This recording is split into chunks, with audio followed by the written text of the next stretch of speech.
नहमदुहु व नुसल्ली व नुसल्लिमु अला रसूलिल करीम। अम्मा बाद, बिस्मिल्लाहिर रहमानिर रहीम। अन इब्न उमर क़ाला क़ाला रसूलुल्लाहि सल्लल्लाहु अलैहि वसल्लम इज़ा अंज़लल्लाहु बिक़ौमिन अज़ाबन असाबल अज़ाबु मन काना फ़ीहिम सुम्मा बुइसु अला आमालिहिम मुत्तफ़क़ अलैहि। हज़रत अब्दुल्ला बिन उमर रज़ियल्लाहु तआला अन्हु से रिवायत है कि फरमाते हैं सरकार सल्लल्लाहु अलैहि वसल्लम ने इरशाद फरमाया, जब अल्लाह ताला किसी कौम पर अजाब उतारता है तो उन सब पर अजाब भेजता है जो उसमें है। फिर वो लोग अपने आमाल के मुताबिक उठाए जाएंगे। मुत्तफ़क़ अलैहि, बुखारी और मुस्लिम दोनों में यह हदीस है। मतलब जब किसी कौम पर अजाब आता है तो सिर्फ गुनहगारों पर ही नहीं आता बल्कि नेकों पर भी अजाब आ जाता है। नेक लोग भी उस अजाब की लपेट में आ जाते हैं। जब चक्की चलती है तो गंदुम और उसमें रहने वाला घिन होता है, उन सबको पीस डालती है, तो सब पे अजाब आता है। मगर ये कानून नहीं है, कभी कभी ऐसा होता है कि नेकों को बचा भी लिया जाता है, या कभी कभी ऐसा होता है कि अजाब आते वक्त नेकों को बाखबर करके आबादी से निकाल दिया जाता है। जैसे अगली कौमों के वाक़यात, फ़अख़रजना मन काना फ़ीहा मिनल मोमिनीन, हमने उसमें से मोमिनीन को निकाल डाला। फिर जो फासिक व फाजिर बचे उन पे अजाब आ जाता है। फिर उनको अपने आमाल के मुताबिक उठाया जाए। हाँ, फर्क यह है कि अजाब में सब लोग आ गए, मगर अब जब कयामत में उठेंगे तो फिर अपने आमाल के मुताबिक उठेंगे। बुरे लोग हैं वो अपने सजा के तौर पे उठेंगे और नेक लोग हैं वो जजा के तौर पे उठाए जाएंगे। अजाब एक तरह से सब पे आया, मगर हिसाब सबका एक तरह का नहीं होगा। उनके बुरों के लिए जो है वो है, नेकों के लिए उनके नेकों का और नेककारियों का अमल और उनके जो मिलेगा सिला जजा के तौर पर, वहां सबके मामलात अलग अलग हो गए। और बात है कि अजाब आया तो बुरों पर उनकी बुराई के सबब से आया, मगर उसी अजाब में अगर नेक आ गया है तो इसे ये नहीं कहा जाएगा कि अजाब है, बल्कि वही अजाब की लपेट नेकोकार के दर्जात को बढ़ा देगी। ये है। अन जाबिर बिन अब्दुल्लाह से रिवायत, क़ाला क़ाला रसूलुल्लाह सल्लल्लाहु अलैहि वसल्लम युबअसु कुल्लु अब्दिन अला मा माता अलैहि। हज़रत जाबिर रज़ियल्लाहु तआला अन्हु से रिवायत फरमाते हैं, आका सल्लल्लाहु अलैहि वसल्लम ने फरमाया कि बंदा कयामत के दिन उसी पर उठाया जाएगा जिस पे मरा है, उसी पर उठाया जाएगा जिस पे वो इंतकाल हुआ है। मतलब कुफ्र पे मरा है तो कुफ्र के साथ उठेगा, ईमान पे इंतकाल हुआ है तो ईमान के साथ उठेगा। और सूफिया फरमाते हैं कि जिंदगी में जो मशगला करता था उसी के साथ उठेगा। ये सूफिया फरमाते हैं उसी पे उठाया जाएगा। मतलब जाकिरीन जिक्र करते करते कब्र से उठेंगे, शागिलीन यार के शुगल के साथ उठेंगे, वासिलीन वसले यार के साथ उठेंगे। यानी जो दुनिया में जिस इबादत या जिस नहज पे था उसी में उठाया जाएगा। और सूफिया कहते हैं एक ये भी है कि जिस हाल पे मरा है उसका मतलब यही है कि जिस सिचुएशन में इंतकाल हुआ है उसी में उठाया जाए। मतलब अगर कोई गुनाह करते करते मरा है तो उसी के साथ उठेगा। इसलिए सूफिया फरमाते हैं यजीद मरा था तो बाज लोग रिवायत करते हैं कि हाथ में शराब का मटका था और एक रक्कासा नाचने वाली नाच रही है, उसके नाच को देखते देखते वो मर गया लकवे की बीमारी में, वो इसी पे उठेगा। और इमाम आली मकाम हालत सजदा में शहीद हुए, वो सजदा करते करते उठे। ये इंसान जिस पे मरता है उसी पे उठाया जाता है। अब सुनिए, इमाम मोहम्मद गजाली रहमतुल्लाह ताला अलैह ने लिखा है, बंदे को इस बात की फिक्र करनी चाहिए कि उसकी जब मौत आए तो उस अमल पे आए जो अमल अल्लाह की रजा के लिए कर रहा है। नमाज पढ़ते पढ़ते मौत आ जाए, हालत रोजा में मौत आ गई, कुरान पढ़ते पढ़ते मौत आ गई, तो इस फिक्र में रहना चाहिए। क्योंकि मौत का कोई वक्त नहीं है, कभी भी अपने वक्त पे आ जाएगी। तो अब बंदे को हमेशा इस फिक्र में रहना चाहिए कि कहीं मैं गुनाह के लिए आगे कदम बढ़ाऊं और ऐसा ना हो कि उसी गुनाह के साथ मेरी मौत आ जाए। इसलिए हमेशा आमाल सालिहा में रहे ताकि अजल का फरिश्ता आए तो इस हाल में रूह कब्ज करे कि या तो कुरान पढ़ रहा है या बारगाह रब्बुल आलमीन में सजदा कर रहा है। सूफिया डरते थे कि गुनाह की तरफ अगर कदम बढ़ भी जाए तो कहीं इस हाल में मौत ना आ जाए। बंदे को फिक्र होनी चाहिए।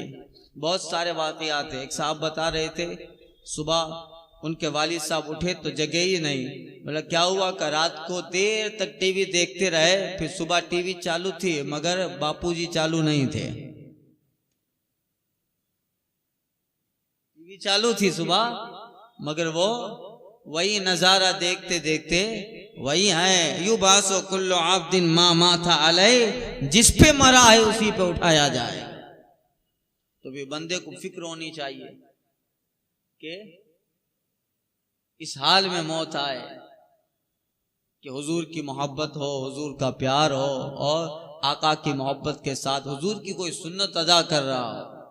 उनकी जब मौत आए, उस्ताद ज़मन कहते हैं, जब भी उनकी याद में दुनिया से गया है कोई, जब भी उनकी याद में दुनिया से गया है कोई, जान लेने को दुल्हन बन के क़ज़ा आई है। इस फिक्र में होना है। मौत का कोई वक्त नहीं है। आदमी हदीस पाक में है, एक आदमी जिंदगी भर अच्छे काम करता है, जब मौत आती है तो कुफ्र का कलमा बक देता है।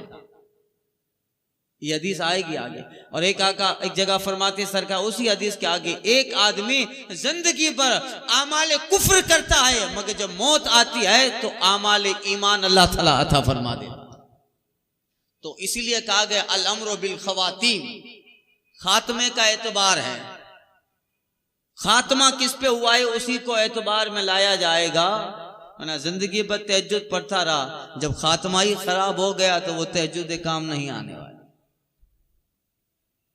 वो आमाल काम आने वाले नहीं है। इसलिए बंदे को इस फिक्र में रहना चाहिए कि वो ईमान के साथ रहे और कभी भी मौत आ सकती है तो इस हाल में आए कि अल्लाह के किसी अम्र को बजा ला। एक बहुत बड़ा आबिद था, बहुत बड़ा जाहिद था, मस्जिद में अजान देता था। अजान देने के लिए जब सीढ़ी पे चल रहा था तो मस्जिद के पास में एक ईसाई का मकान था, एक ईसाई का मकान था। तो साहब अजान देने के लिए मीनारे पे चल रहे थे तो सामने वाले ईसाई के मकान पर एक खूबसूरत हसीन लड़की नजर आई, तो उसके दिल में भा गई। अजान देने के बाद वो उसी छत का रास्ता फलांग करते हुए आगे गया। का कौन है? का मैं ईसाई हूँ, यहाँ हम लोग रहने के लिए आए हैं और बहुत बड़े जागीरदार की बेटी थी। तो कहा मैंने तुझे एक नजर देखा तो दिल तुझ पे फरिफ्ता हो गया। का मेरे अब्बा से बात करो। ईसाई जो उसका बाप था उससे बात की। वो कहता है एक शर्त पे अपनी बेटी का निकाह तुमसे कर दूं, वो शर्त यह है कि तुम ईसाईयत इख्तियार करो और सुअर का गोश्त खाओ। अब मोहब्बत दिल में उसका चेहरा, उसका हुस्न उतर गया था। उसने फौरन उसकी मोहब्बत की वजह से हाँ कर दी, ईसाईयत इख्तियार की, यानी जबान से कलमा कुफ्र बका। ईसाइयत में जो तसलीस का अकीदा है, 3 खुदा का अकीदा है, और सुअर का गोश्त खाया, बस ये बात पक्की हुई कि अब निकाह कर लेंगे। और करते करते जब वापस उसी मीनारे की सीढ़ी से उतर रहा था, अचानक पांव मुड़ गया, मोच आई, गिरा और उसी हाल में उसका इंतकाल हो गया। इमाम गजाली लिखे हैं, कितना कम नसीब इंसान था, चढ़ा था तो ईमान के साथ, सीढ़ी उतर रहा था तो कुफ्र के साथ। चढ़ा था ईमान के साथ और सीढ़ी उतर रहा था तो हालत कुफ्र में, उसी में मौत आ गई। तो बताइए उसका क्या बना? यानी जिंदगी के आमाल बेकार हो गए। एक थोड़ी देर की मोहलत मिली, उसमें उसकी मौत आनी थी, मगर चूंकि तकदीर में ऐसा लिखा था गोया, तो यूं समझो कि अजान देने के लिए चढ़ा था तो मोमिन था, वाकया पेश आया, उसी सीढ़ी से उतर रहा है तो फिर कुफ्र है, और उसी कुफ्र में उसको मौत आ गई। फिर अल अम्र बिल खवातीम, खात्मा का एतबार कोशिश ये हो कि जहां जैसे मौत आए ईमान के साथ आए, और उस हाल में आए कि कोई अल्लाह के हुक्म पे अमल हो रहा है। अच्छे लोगों को ऐसी मौत आती है। कुछ सालों पहले एक बहुत बड़े खतीब थे, हमारे सब ताल्लुक में थे, मौलाना साहब किबला थे, वो कारी रजीउल्लाह साहब, आपने वो मोबाइल में क्लिप भी देखी होगी, कारी साहब देखी ना। एक जलसे में तकरीर कर रहे थे, और तकरीर करते करते आखिरी के अल्फाज थे, और उन्होंने जो आखिरी अल्फाज कहे थे वो ये थे कि उलमा से करीब रहिए, उनसे कनेक्ट रहिए, और दीन पे चलिए, दीन पे चलने के लोगों को तरगीब दीजिए। ये जुमले कह रहे थे, और जुमले कहते कहते तकरीर खत्म करते हैं आला हज़रत के शेर पर, और कहते हैं कि ए रजा ये अहमद नूरी का फैज़ नूर है, हो गई मेरी गजल बढ़ के कसीदा नूर का, वाखुर दावाना अनिल हम्दुलिल्लाहि रब्बिल आलमीन। ये जुमला कहा और वहीं कुर्सी पे मौत आ गई, वही कुर्सी पे मौत आ गई। गोया ऐसा लग रहा था जैसे अजल का फरिश्ता वक्त की मोहलत दे के खड़ा है कि अभी वक्त तो आ गया है तुम्हारा, मगर तू यहाँ तकरीर खत्म कर, अल्लाह के नाम पर हम तेरी जिंदगी का रिश्ता खत्म करते हैं। ऐसे जुमले पे मौत आई। आला हज़रत का शेर था, और वो कह रहे थे वाखुर दावाना अनिल हम्दुलिल्लाहि रब्बिल आलमीन। ये जुमला तकरीर के खत्म में बोला जाता है, मगर ये साहिब वो थे जिन्होंने जिंदगी के खत्म में जुमले का इस्तेमाल किया। तो ये होता है हमेशा अच्छे खात्मे की अल्लाह से दुआ मांगनी चाहिए। हम लोग ये दुआ तो मांगते ही नहीं है, बस दौलत दे दे, मकान दे दे, बच्चा पास हो जाए मेरा, जो हमारी मफाद की चीजें हैं उन सबको दुआ में शामिल करते हैं, मगर जो अहम है ईमान पे खात्मा, उसको तो हम दुआओं में शामिल ही नहीं करते। यही है गौसे आदम के खुलफाओं में से लिखा है, गुनियतुत तालिबीन के हवाले से, सरकार बगदाद मस्जिद में थे तो एक साहब गए तो गौसे आदम को दुआ करते सुना। सरकार बगदाद कह रहे थे मौला अब्दुल कादिर का खात्मा ईमान पे कर दे। अरे अल्लाह अल्लाह, जो इतने जबरदस्त वली ही नहीं वलियों के सरदारें ठोकर मारे तो अल्लाह विलायत दे दे, मगर खुद का जुमला है मौला अब्दुल कादिर का खात्मा ईमान पे कर। यानी गौसे आदम तो मादरजाद वली हैं, वलियों के सरदार हैं, उनका ये जुमला हमें दर्स और नसीहत दे रहा है, सबक दे रहा है। इसलिए अल्लामा सादी रहमतुल्लाह ताला ने गुलिस्ता में लिखा है, दी दमरा अब्दुल कादिर जिलानी दर हर में काबा। अब्दुल कादिर को लोगों ने काबा में देखा, हरम में देखा। एक जवान है, वो धूप और उसी धूप में कंकरियां, कच्चा फर्श है, हरम के किनारे पर एक जवान सजदे में सर है और रो रो के बिलक बिलक के दुआएं कर रहा है, मौला अगर मेरी नेकियां तेरी बारगाह में कबूल नहीं है तो कयामत के दिन मुझे अंधा उठाना ताकि तेरे नेक लोगों के सामने शर्मसार न हो पाऊं। वो ये कहते कहते बिलक रहे हैं, उनके आंसू निकल रहे हैं, फर्श तर हो गया है और उनकी आवाज ऐसी थी दुआ की कि हरम का तवाफ करने वाले लोग भी रुक गए कि इस आवाज में कितना जज्ब है, आवाज के अंदर कितना रहम नजर आ रहा है, कितना खौफ नजर आ रहा है। एक साहब आगे जाकर उस सजदा करने वाले की पीठ को थपथपाते हैं और कहते हैं, ए बंदा, तूने हरम में इतनी जो है बेहतरीन दुआ की है, यकीन कर अल्लाह ताला की रहमत से अल्लाह ताला जरूर तेरी दुआ को कबूल करेगा और सर उठा ले। लोग कहते हैं कि जब उस जवान ने सर उठाया तो कोई और नहीं, बगदाद का शेख अब्दुल कादिर जिलानी था। क्या मतलब, खात्मे का एतबार है, इसलिए कहा कुल युबासु कुल्लु अब्दिन अला मा माता अलै, बंदा उसी पर उठाया जाएगा जिस पे वो मरे।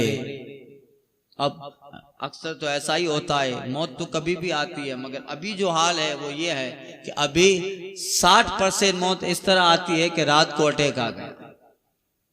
और ये भी अभी है, पहले लोगों को इतना अटैक नहीं आता था, अभी जिसे देखो उसको अटैक ही आ रहा है। फिर मैं इंशाल्लाह कभी कुछ मौका मिला तो मैं उसके ताल्लुक से बयान करूंगा, दिल के दौरे की बीमारी के ताल्लुक से। मगर अक्सर ऐसा होता है, 60% ऐसा है कि लोग रात में इंतकाल करते हैं, रात को सो जाते हैं और इंतकाल करते हैं। अभी 4-5 दिनों से यही हमारे गांव में कुछ मैयत हो रही है। सुबह फजर के वक्त जब निकलूं तो ऐलान होता रहता है, यानी फजर के वक्त ऐलान हुआ मैयत का, क्या मतलब, रात में इंतकाल हुआ है। तो जब इंतकाल कभी भी हो सकता है, मगर जब रात को सोए तो भी उस अमल के साथ सोए कि अगर इसी शब में इंतकाल हो जाए तो फिर कोई ऐसा काम, ऐसा अम्र सरजद ना हो जो खुदा के बारगाह में शर्मसारी का बाइस बने। इसलिए हदीस में आया है, कुरान की आयतें पढ़कर सोने का जिक्र सरकार ने फरमाया, दुरूद शरीफ पढ़ के सोना और कुछ आमाल सालिहा करके सोना, वुजू करके सोना, ताकि इस हाल में अगर मौत भी आ जाए तो वो मौत बेहतर है। तो खात्मे का एतबार है। सुनो, फसल सानी अन अबी हुरैरा काला काल रसूलुल्लाह सल्लल्लाहु अलैहि वसल्लम मा रायतु मिसलन नार नाम हारिबुहा वला मिसलल जन्ना नाम तालिबुहा। हजरत अबू हुरैरा रज़ियल्लाहु ताला अन्हु रिवायत करते हैं, कहते हैं सरकार सल्लल्लाहु अलैहि वसल्लम ने इरशाद फरमाया कि मैंने दोज़ख की तरफ नहीं देखा मगर ये कि जिसका भागने वाला सो रहा, और मैंने जन्नत की तरह नहीं देखा मगर ये कि उसका तलबगार भी सो रहा। यानी इस फरमाने आलीशान का मतलब यह है, सरकार फरमाते हैं कि ताज्जुब की जगह है, इजहार ताज्जुब कर रहे हैं, ताज्जुब की जगह है कि जहन्नम इतनी खतरनाक है, उससे भागना चाहिए मगर उससे भागने वाला सो रहा, भाग ही नहीं रहा। हुजूर कहते हैं कि जन्नत इतनी बेहतर चीज है कि उसको तलब करना चाहिए, वलाकिन नामा तालिबुहा, फर्क ये है कि उसका तलब करने वाला भी सो रहा है, उसका तलब करने वाला भी सो रहा है, न जहन्नम से भागता है न जन्नत के करीब और उसकी तलब में आ रहा। जबकि ये दोनों चीजें हैं कि जहन्नम से भागने की फिक्र करनी चाहिए। हुजूर कहते हैं अगर तुम में से ये ताकत रखता है कोई इंसान, अगर तुम में से कोई इंसान ये ताकत रखता है कि एक बालिश्त भी जहन्नम से दूर हो अमल के जरिया, कुछ ऐसी इबादत करके कि इबादत जहन्नम से दूर ले जाती है। हुजूर कहते हैं एक बालिश्त अगर जहन्नम से दूर होने की कोई ताकत रखता है तो जरूर दूर हो जाए, बेहतर है, जरूर दूर हो जाए वो बेहतर है। इसलिए हुजूर कहते हैं आका जब मेराज से तशरीफ ले आए तो उस मेराज के सफर के बाद आका अक्सर रोया करते थे। साहबा पूछते थे, आगे वाली हदीस वहीं आ रही है, तो सरकार फरमाते थे साहबा से, ऐ मेरे साहबा जो मैं देख के आया हूं अगर वो तुम भी देख लो तो ज्यादा रो कम हंसो। उस जहन्नम से सरकार डरा रहे हैं। आज जहन्नम की बातें लोगों को दकियानूसी लगने लगी हैं। जो हदीस में आया अगर ज़कात नहीं देता है तो गंजा सांप मुसल्लत किया जाता है, हदीसों में है ना भाई, एक वक्त की नमाज छोड़ने वाले का नाम जहन्नम के दरवाजे पे लिख दिया जाता है। जो जानबूझकर बगैर उज़्र शरई के नमाज एक वक्त की छोड़े, उसका नाम जहन्नम के दरवाजे पे लिखेगा फवैलुल लिल्लज़ीना हुम अन सलातिहिम साहून। और जो नमाज जानबूझकर कज़ा करके पढ़ने के आदी हैं, उन्हें जहन्नम की वादी वैल में डाला जाएगा, जिसमें 70,000 साल तक सिर्फ जाता ही रहेगा। ये सारे जहन्नम के तबक़ात और दर के नार है, जिसको वक्तन फवक्तन आमाल के मुताबिक सरकार फरमा रहे हैं। नमाज ना पढ़ो तो ये गुनाह है, कर्ज सूद पे लो या दो तो ये गुनाह है, रिश्वत लो या दो तो ये गुनाह है। और उन सारी बुराइयों पे सरकार ने जहन्नम से डराया है। मगर आज हम लोग सिर्फ जन्नत ही की बात कर रहे हैं, जहन्नम का जिक्र हमारी मजलिसों में हो ही नहीं रहा। हो रहा है? नहीं हो रहा है। नतीजा क्या कि आज जहन्नम के इन सारे जिक्र को सुनने के लिए लोग आमादा नहीं है। और अगर सुन भी लेते हैं तो दिल में वो खतरा पैदा नहीं होता है, दिल में वो खौफ नहीं आता है कि मुझे उस हाल से भी कभी गुजरना है, इसलिए कि उसका सेंसिटिव पहलू हमने समझाया ही नहीं। नतीजा यह है कि अब तो आने वाले वक्त के अंदर हमारी नस्लों को अगर इन सारी चीजों से बाखबर न किया जाएगा तो फिर उनके अंदर भी उन दहरियत की तरह अकीदा आ जाएगा कि जहन्नम और जन्नत कोई चीज है ही नहीं। जैसे जो ये मौदूदी लोग कहते हैं बस ये ख्वाब ख्याल की बातें हैं, उनका वजूद नहीं है उनका। तो ये सारी चीजें एक अफसाना बन जाएगी, नाविल बन जाएगी।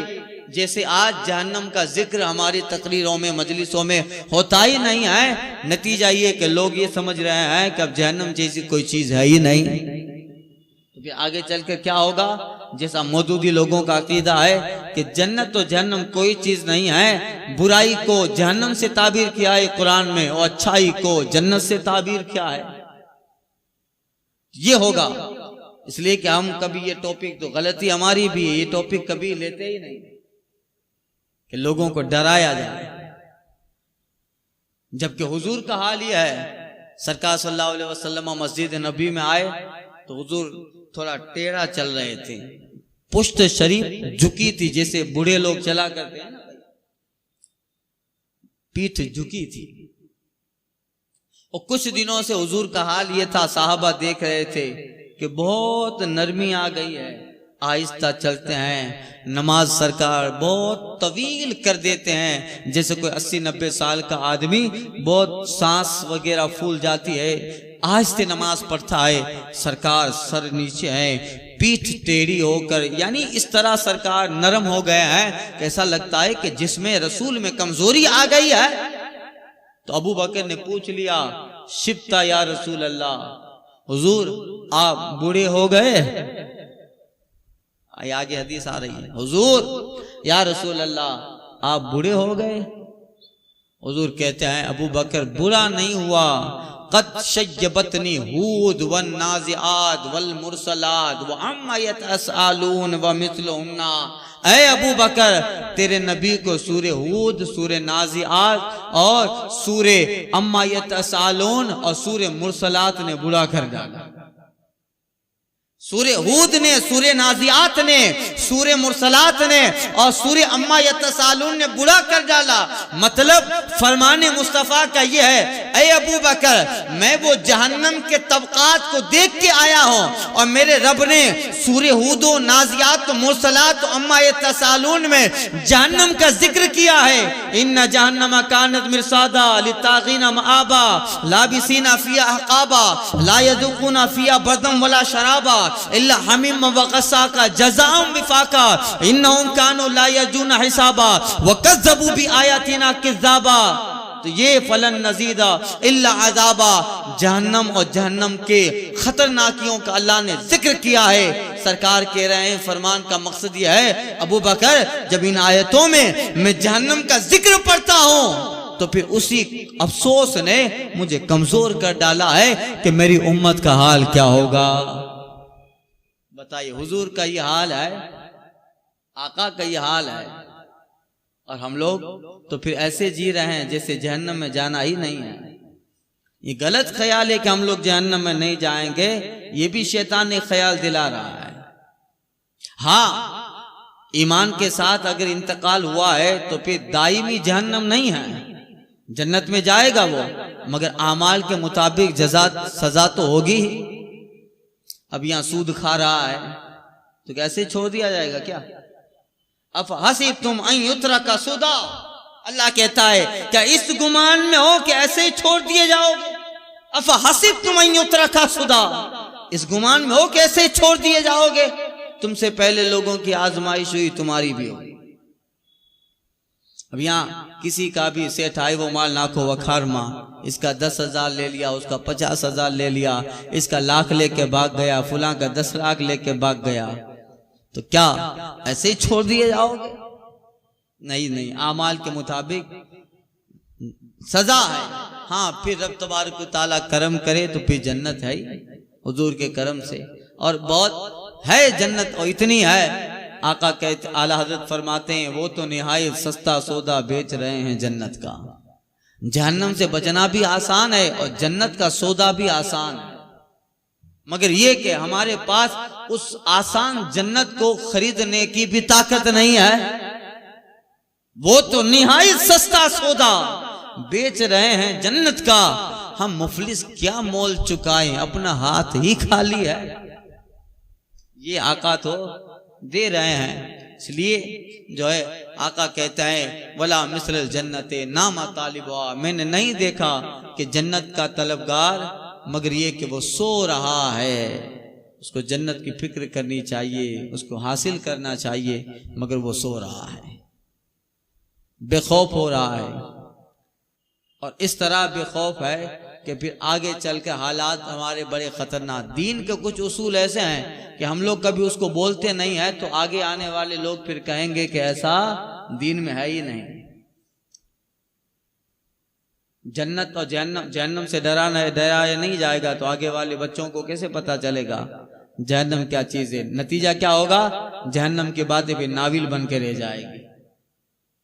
बहुत सारी बातें हैं जो इस्लामियात से उसका ताल्लुक है, मगर वो चीज़ हमारे मुआशरे में नहीं है तो आने वाली नस्ल समझती है कि ऐसा दीन में भी नहीं है। एक वाकया बताता हूँ आपको, मेरे साथ एक साहब मौलाना साहब का फ़ोन आया मुझे, वहाँ झगड़ा हो गया। झगड़ा ये हुआ कि गांव में कोई एक निकाह थी, तो मौलाना साहब ने दूल्हा के कहने पर उस निकाह को मस्जिद में पढ़ा दिया।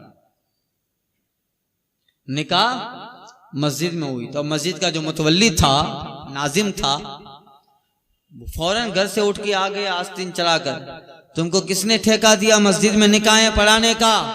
इधर उधर बकने लगा कि मस्जिद में निकाहूं होए, निकाहो तुम्हारा घरे पढ़ जो। बहुत बड़ा बवाल हो गया। वहां के जो कुछ आगे वाले थे उनका फोन आया, मौलाना साहब थे उनका फोन आया। अब देखिए, यानी हदीस शरीफ में है, मिशकात शरीफ में आगे वो हदीस आएगी, निकाह मस्जिद में करना बेहतर है। हजरत खदीजा से सरकार ने मस्जिद में निकाह किया, हरम में। जनाब आयशा से भी, हजरत सौदा, हजरत जुबैरिया, हजरत ज़ैनब से भी मस्जिद नबी में गालिबन, यानी और सहाबा भी, हजरत मौलाए कायनात का निकाह भी मस्जिद में हुआ, हजरत अबू बकर से। यानी वो जमाना था कि सहाबा मस्जिदों में निकाह करते थे। और हुजूर ने फरमाया था तुम्हारे निकाह की नशिस्त मस्जिदों में अल्लाह के घर में हो, ताकि इस घर की भी बरकतें निकाह में मिल जाएं। मगर हम लोगों ने क्या कि अपने घर पे हर आदमी को ये होता है कि मेरे घर के पास ही फंक्शन हो, मेरे घर के पास भी मंडप बंधे और यही सब हो। तो फिर हम लोगों ने कुछ सालों से ये रवैया किया कि मस्जिदों में निकाह पढ़ाना छोड़ दिया, तो अब घरों के पास निकाह हो रही है, जिसका नतीजा ये निकला कि अगर कभी किसी जगह कोई मस्जिद में निकाह पढ़ा भी देता है तो कुछ कम इल्म ये समझते हैं कि इसने बड़ा गुनाह कर दिया, जबकि सहाबा का निकाह मस्जिदों में हुआ। हाँ, मगर ये जरूरी है कि मस्जिद में जब निकाह पढ़ाया जाए तो मस्जिद की सारी पाबंदियों का ख्याल रखा जाए, वरना यहां भी बैंड बाजा लेके आ जाएंगे। अगर मस्जिद में निकाह हो तो फिर पाबंदियों का ख्याल रखा जाए। अंदर आना है, नियत एतकाफ करके आना है। अंदर आना है, शोर गुल नहीं करना है। वीडियो शूटिंग, ये सारी चीजें जो शरअ में मना है, इन सब से दूर रखना है। मस्जिद में निकाह का तरीका बेहतर यही है जो सहाबा ने राइज किया, उनके जमाने में था। खालिस इबादत के तौर पर निकाह इजाब व कबूल हो या वो काम हो जिसका शरीयत ने इज़्न हुक्म दिया, वरना तो फिर यहाँ भी निकाह के बाद वो स्प्रे उड़ाते हैं, छुआरे फेंकते हैं और न जाने क्या क्या। तो फिर जाहिर बात है फिर इन लोगों के लिए तो मस्जिद बंद ही कर दी जाए। मस्जिद में बढ़ाने का यह है कि उसूल और मस्जिद की सारी पाबंदियां साथ में रहे। वरना हमारे यहाँ तो फिर ऐसा है कि अल्लाह की पनाह, एक आदमी अगर कोई काम शुरू कर देता है तो फिर लोग अंधाधुन। अब एक जगह निकाह पढ़ाने गया तो पता नहीं, अब कुछ वो उड़ाते थे ऐसे ऐसे, उसको प्रेस किया तो कुछ वो फीन की तरह निकलता है स्प्रे, और उसने उड़ाया और मुझे भी और दूसरे हमारे मोहन साहब थे, पूरा भर डाला। तो अब इतने सारे लोग थे, मैंने कहा वो दे, तो उसने वो बोतल ली, अब उसमें बहुत सारा अल्कोहल का हिस्सा था। जाहिर बात है स्प्रे है तो अल्कोहल होगा, अल्कोहल का हिस्सा जिसको शरअ ने नमाज के अंदर मना किया है। तो अब ये सारी नादानियां आए, अब ये रिवाज चला है। पहले तो ऐसा होता था पुराने जमाने में, दूल्हा के सर पर एक बलून बांधते थे, उसमें कुछ झरी वगैरह भरते थे, वो फोड़ते थे। अब ये तरीका आया, एक आदमी जब कुछ करता है तो लोग फिर अंधाधुन उसके पीछे शुरू हो जाते हैं। शेख सादी कहते हैं अगर बादशाह रियाया के बाग से एक फल खा ले तो उसके सिपाही उसको जड़ समेत उखाड़ लेंगे। उसके सिपाही, अगर बादशाह किसी पब्लिक में से किसी के बाग से एक आम खा ले तो उसके सिपाही एक आम नहीं खाएंगे, का बादशाह ने आम खाया है, उसके सिपाही जड़ से उखाड़ लेंगे दरख्त। लोग अंधाधुन चल रहे हैं। अल्लाह ताला हुस्ने तौफीक अता फरमाए, अल्लाह ताला हुस्ने अमल अता फरमाए। इसी मजमून की हदीस इंशाअल्लाह आइंदा